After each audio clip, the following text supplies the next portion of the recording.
I'm joined now by one of the strongest advocates for the Second Amendment that I know, Lieutenant Governor of North Carolina. My friend Mark Robinson is with us. Governor, welcome. Thank you for having me here, Grant. Grant, it's a pleasure. Let me ask you, what did you make of Joe Biden's speech today? It seemed to me to be awful divisive, maybe one of the most divisive speeches I've seen from an American president.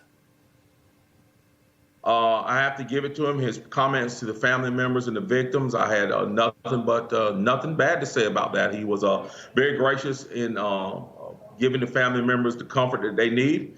But the second half of his speech, quite frankly, was awful. He stood there and he talked about racism, and he talked about, demonizing people because of the color of their skin. And then he turned right around and demonized people because of the color of their skin.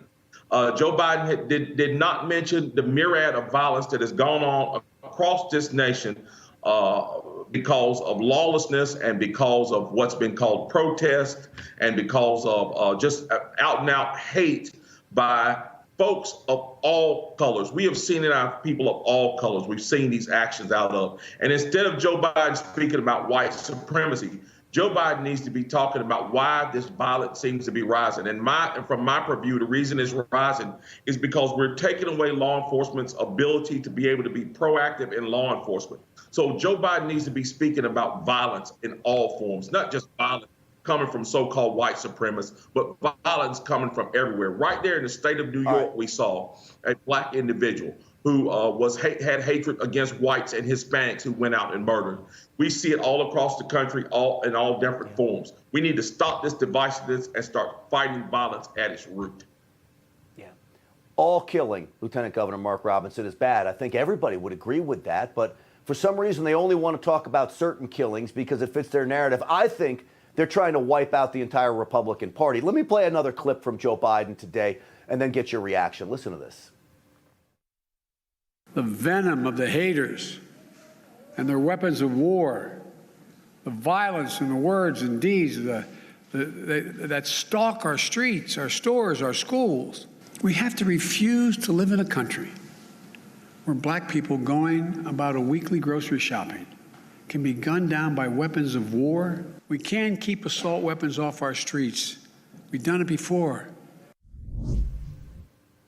You know, he talks about this weapons of war. So he's got the war on the Republican Party. Then, of course, Mark Robinson, he's got this war on guns. He forgets about the violence we see, black on black crime in Chicago and our inner cities across America. That's a travesty, our young people killing each other. Right? I've never seen Joe Biden stand up and talk about what's going on in Chicago or New Orleans or in Los Angeles.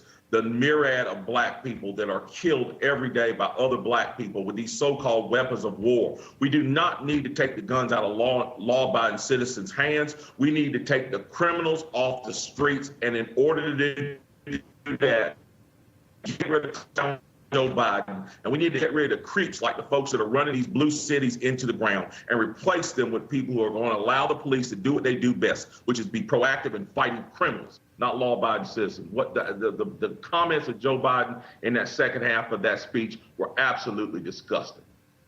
Yeah. Amen, Lieutenant Governor Mark Robinson of North Carolina. It is always good to see you, my friend. Thank you for straight talking with us. As always, we appreciate you. Thank you. We appreciate you.